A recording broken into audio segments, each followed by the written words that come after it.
All right, guys, we're going to continue here with the Soviet machines inventions. Thank you so much for the support. We're going to react to the second part of this. So let's just simply jump in. Those 6 twinned cylinders lining its top, those aren't party poppers, they're missile launchers. With all that speed and firepower, these monsters were designed to take out any encumbered military later to fight against a big old sea monster. I think I know which machine they'd bring out of retirement. Project EKIP. As much as I hate to admit it, the tin hat loving conspiracy theorists are right. UFOs do exist, but they don't come from outer space. They come from Soviet Russia. What? Say hello to the EKIP, the Soviet aircraft that looks like it was made on Mars. Conceptualized back in 1978, this Russian flying saucer didn't resemble any other plane of its time, or our time, come to think of it. Its striking domed design was based on aircraft that didn't have any distinguishable fuselage, like certain stealth bombers and reconnaissance aircraft. The elliptical shape acted like one big wing, and with its turbojet engine, this strange saucer could rely on air cushion technology to take off and land.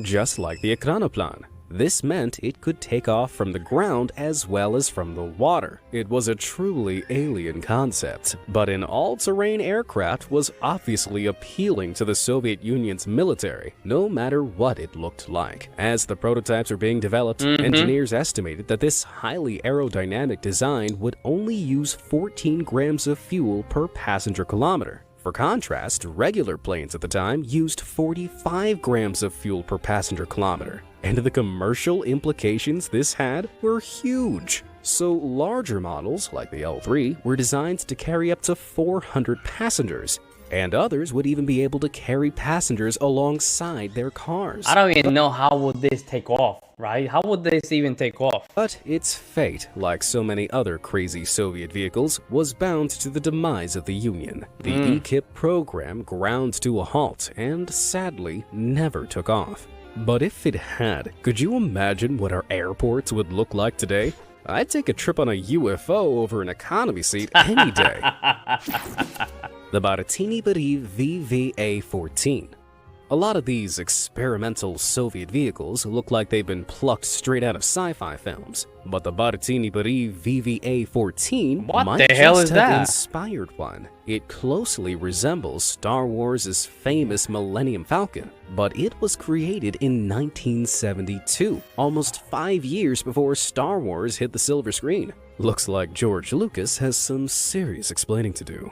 The VVA stands for Vertikalno Vzletayuschaya Amphibia, or Vertical Takeoff Amphibious Aircraft if you're not fluent in Russian, like me. Like its title suggests, it could take off from the water and fly at altitudes of up to 33,000 feet, but it could also fly just a few feet over the ocean waves, using that previously mentioned wing-in-ground effect. It achieved this thanks to 2 large pods. That looks so heavy, guys. Oof, heavy. Connected to the fuselage. The 2 engines at the front create a cushion of air by directing the exhaust into narrow channels between the fuselage and the pods, allowing the plane to skirt over the waves. It needed this sea skirting ability to destroy the USA's Polaris submarine missiles, which kept the Soviet Union awake at night during the Cold War. Initially, the VVA-14 was designed with 12 lift engines for vertical takeoff and landing abilities, but these were never installed.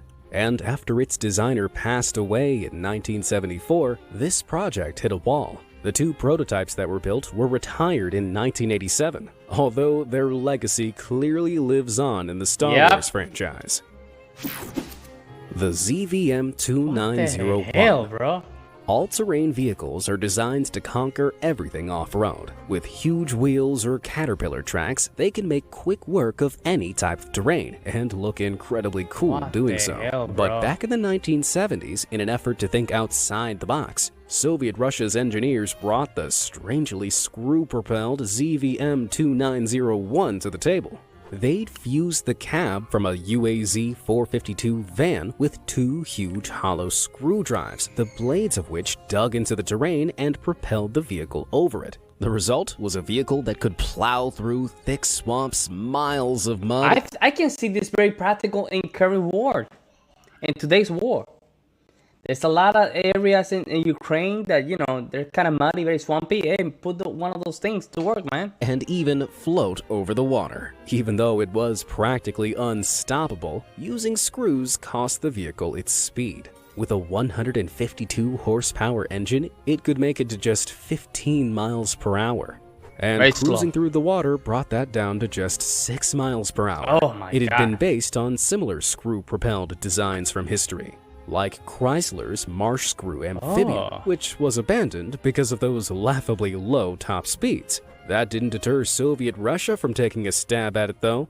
While the experimental design was incredibly eye-catching, vehicle speeds and applications of tracked and tired vehicles were vastly superior. And so this screwy design was left in the past. Damn. The Galingian K7. What in the hell, Today, bro? planes with wings spanning hundreds of feet are pretty common. All you have to do is look up and you'll see a commercial liner like a Boeing 747 with wings stretching out around 200 feet. But back in the 1930s, just 30 years after the Wright brothers proved that man could fly, Soviet Russia wheeled out the mega monstrosity that was the Galingian K7. It had a wingspan of more than 170 feet and a wing area of almost 5,000 square feet. Is this even real, guys? For real? Which is bigger than that of a B-52 bomber. It was initially going to be powered by 7 propeller engines, with 6 along its wings and 1 planted at its rear. But as it was being built, it exceeded its maximum takeoff weight, and 2 more engines had to be added along the wing. Once constructed, the almost 27-ton Flying Fortress was the largest plane in the world. But depending on its configuration, it could be used for different missions, such as troop transport or as a gunship or a bomber. So it would have had the capacity to carry up to 120 people or around 21 tons of bombs. Unfortunately, though, it never made it into battle. The principles of flight the K7 grappled with were just too advanced for the technology of the time, and the only prototype disastrously crashed and burned during testing. While the Soviets get points for testing out such a bold idea, this flying fortress was definitely a flying failure. It was a flop. The Sarda Tank. Now, this next machine may not have been Soviet, but you can definitely tell it was made by Russia. In the middle of World War I, Russian engineers decided to build a tank the height of a 3-story house with guns that could obliterate an entire forest. The large front wheels were 30 feet in diameter, and its main body stretched back almost 60 feet to connect to a single rear wheel. 2 turrets full of cannons and machine guns were bolted on top and underneath the raised carriage. And to add the cherry on top, additional machine guns lined the armored pods on each side of the wheels to protect the tank from infantry. This was clearly the king of all tanks, and so they named it the Sarda Tank. But what mad idea inspired this colossal design? At the time, the Russians were looking for a way to break through the Eastern Front trench system. Instead of tanks with traditional tracks, they decided to experiment with massive spoked wheels. However, this 60-ton steel behemoth wasn't designed to be on the battlefield. Thanks to some bad engineering, that small rear wheel bore too much of the tank's enormous weight and was prone to getting stuck in soft ground and ditches. Then, during its testing phase, it got embarrassingly stuck in a field and couldn't be dug out. The Sarda tank remained rusting there throughout the war until it was finally scrapped in 1923. Now that was one really big waste. The evolution of Maz trucks. Way back in 1954, the Minsk Auto Zavod, abbreviated to Maz, was founded in Soviet-ruled Minsk. This factory produced some of the most reliable and diverse tractors of the Soviet market. Yeah, you have to show you, man. The Soviet Union did have a lot of resources, man. They did have a lot of resources. This is incredible. They didn't play around. Trucks that could carry massive loads, like the Maz 529. This uniaxial engine could tow up to 34 tons of just about anything, from cement mixers to ice rinks. This caught the attention of the Soviet military, who commissioned the factory's first biaxial vehicle, the Maz 535. And this 8x8 beast of a tractor didn't spread manure, it spread munitions. Damn. At almost 30 feet long and 10 feet wide, it could carry up to 8 tons, meaning it could tow anything from tanks to massive missiles. But this wasn't Maz's final form. As the Soviet Union began making bigger ballistic missiles in the 1960s, the Maz 543 was created to carry them. As you can see, the front cabin was split into two, though it was only driven from the left compartment. The divot this left in the middle of the truck allowed it to horizontally carry sensitive loads that weighed up to 15 tons. Although, they didn't stop there.